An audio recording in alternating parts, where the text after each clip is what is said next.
Would you like to be somebody who knows what the benefit of association is, so the opposite of dissociation? Then listen to this entire video where I explain how dissociation actually harms your rate of survival as a person and as a being in general. So before we get into this video, please give it a thumbs up and subscribe to my channel if you'd like to learn more about self-development, dating, Jungian psychology, and how to reduce suffering in life. Let's get into it. So dissociation is a phenomenon when you dissociate from reality, essentially. You start to think things that are not in tune with your own experiences, your own thoughts, your authentic self, or your mind and body dissociate. So you feel things in your body, but they are not being detected by your mind and you are not really aware of them.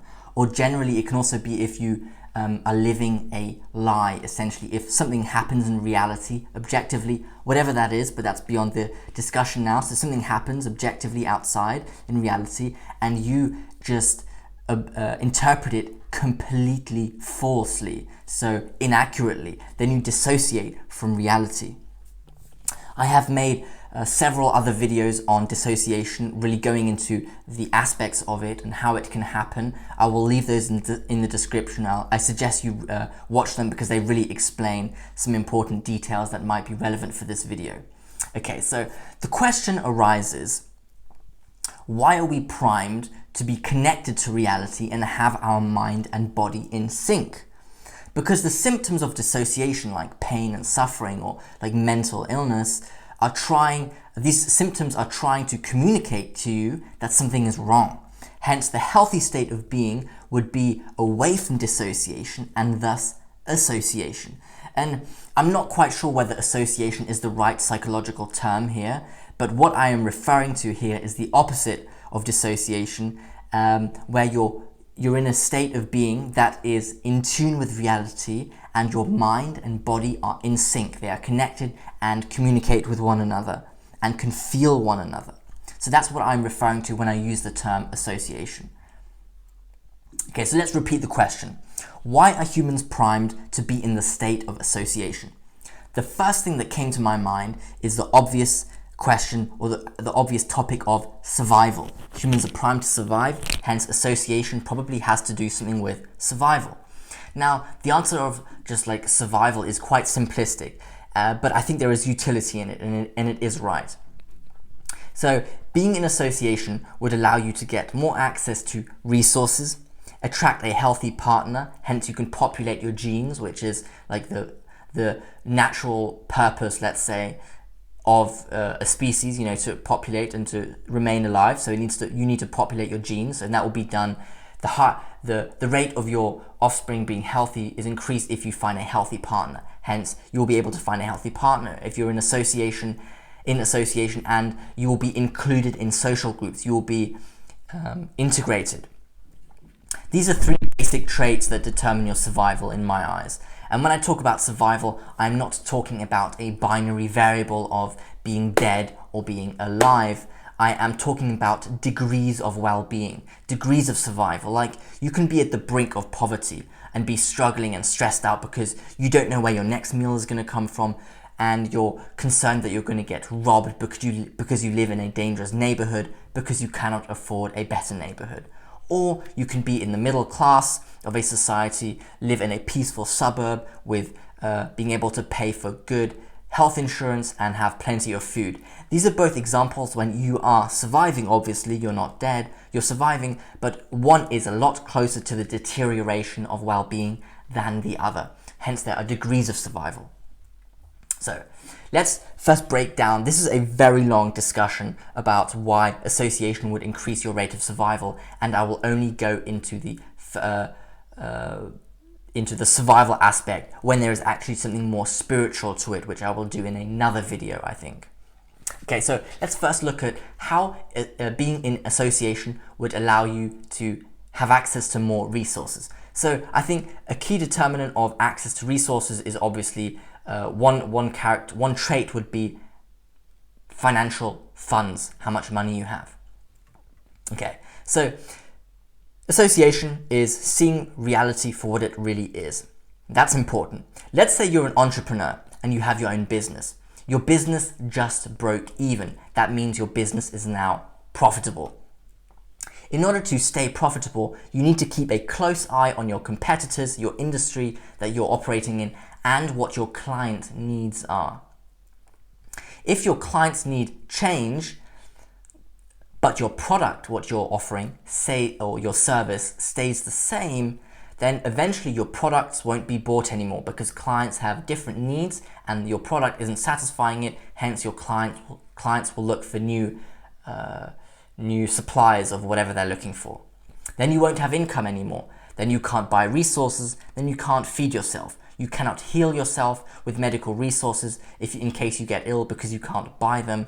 And you cannot spend money when going out with friends, and you become like a financial burden to your friends. Of course, if you have good friends and you're like a good person, they will be happy to help you for a certain period of time. But if you become a financial burden to them in the long term, yeah, maybe they won't want to hang out with you anymore. And these consequences decrease your survival because they make your well-being deteriorate. Because you are not in sync with reality, observing what your clients' needs are, how they are changing, and really adapting your product to that. That's like a very basic example of seeing reality for what it really is. Next example.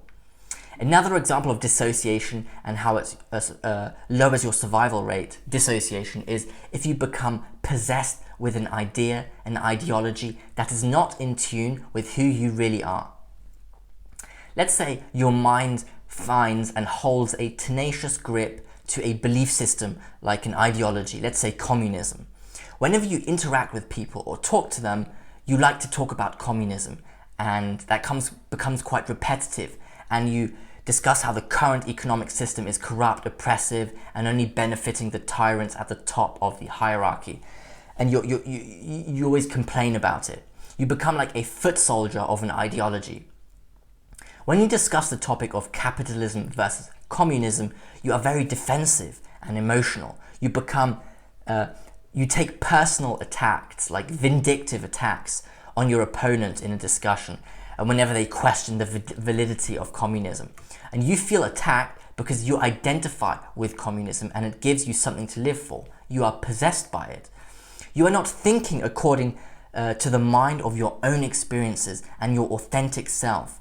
You're not really building your own belief system based on your own evidence and what you really feel. You have suppressed those, and you are thinking according to the axioms of the Communist Manifesto. The Communist Manifesto is a collation of statements that were made by Karl Marx and Friedrich Engels. The manifesto is the conclusion of somebody else's life and not yours. It's the experiences and the mind that created it by somebody else and not your mind. And let's say you become an uncomfortable conversational partner. Then you can tell if somebody's possessed by an idea when you're talking to them, because they're not expressing their authentic self. They are regurgitating the words of the idea of somebody else, not who they are. And that's uncomfortable. You don't really want to talk with somebody like that. So it's not nice to speak to them. And you are talking to like a puppet, not the person. And people want to hear your authentic opinions and your stories and your experiences, not some idea. Thus, people won't want to talk to you really anymore, let alone be in your presence, because you're like a die-hard foot soldier that, who has no chill. And it also signals some kind of immaturity, actually, because immaturity is signaled. If you're mature, you have tolerance, because if you're mature, you're wiser. And if you're wise, you understand reality, and then you know that reality is actually infinitely complex, seemingly infinitely complex, and you cannot box things in. We tend to box those things in which we actually don't understand. We judge those things we don't understand. But if you really understand something, you know you simply can't box it in, and you can't judge it so simplistically. Hence, if you're and somebody who's mature will notice that your ideology is insufficient. It is oversimplistic, it is unsophisticated, and people won't like that then. And actually, if you are immature then, like, no, if you are possessed by an ideology, you will be interpreted, people will interpret you as being immature, and they won't really want to spend time with you because it's like, well, you're just a less developed person. People will be able to learn less from you and will benefit less from you as a friend in general. Hence, people will not really want to spend time with you. You will be less included in social interactions, and therefore you can be ostracized and you might become lonely. And loneliness is a horrific phenomenon which can make your body and mind deteriorate pretty quickly. And loneliness increases your rate for many diseases like Alzheimer's, diabetes, heart disease, and I think heart disease, and other issues. So it's dangerous. And I think there's a scale of dissociation. Like, you can be really possessed by an idea, and you can be kind of possessed by an idea. And I would say I have fallen victim to myself of this dissociation, where I'm a big supporter of Jordan Peterson and his teachings, and I've actually tried to integrate his knowledge. So I adopt thought processes of Jordan Peterson and not of me, not of Henry. And then I'm possessed then. I'm a puppet of Jordan Peterson, not my authentic self. And this happens, I think, to everybody or to most people because we have an urge to latch onto a belief system to follow, because belief systems and ideologies, they can quench our thirst for existential answers, and they give us a map of reality that reduce the anxiety-provoking complexity of the universe and of reality. And that's why we have this proclivity to latch onto them and actually dissociate from our authentic selves. We start thinking in terms of this idea instead of in terms of our own experiences, in terms of the evidence we have collected throughout the lifespan of our lives. So, in conclusion, so far, dissociation decreases your rate of survival because it puts you at a higher risk of not being able to get access to resources because you dissociate from reality, and reality is very important to be in tune with if you're, let's say, in business with certainty, or really any job in life. And that if you're less able to have a, let's say, well-paying job or a job at all, you will have less income and therefore less access to resources because you cannot pay for the resources. And secondly, dissociation can also be referring to when you latch onto an ideology or an idea that is not in tune with your authentic experiences, and you become possessed by the idea and you become a puppet, and you can actually become quite uncomfortable to be around because you are oversimplistic in your opinions and like a bit sort of brusque in your speech and manners, and you have a low level of tolerance, when actually it's important to have tolerance because life is just far too complex, and you need to tolerate it in order to understand it and actually be aligned with reality. Now, these are just two very basic examples of how association will increase your rate of survival, so being in tune with reality and your body and mind in sync. There are many more reasons which I will do further videos on, and I suspect there are also spiritual answers to the question of why does association increase our rate of survival. And we need to deconstruct those first. Now, I'll do that in one of my next videos where I try to figure out the spiritual utility of association. So I hope you enjoyed this video. Please leave a comment below whether you have experienced dissociation yourself, which actually makes your mind suffer and actually leads to symptoms of dissatisfaction, or something's wrong and you notice it in your mind especially, or your body might feel it, that something isn't right. You're not in sync with yourself.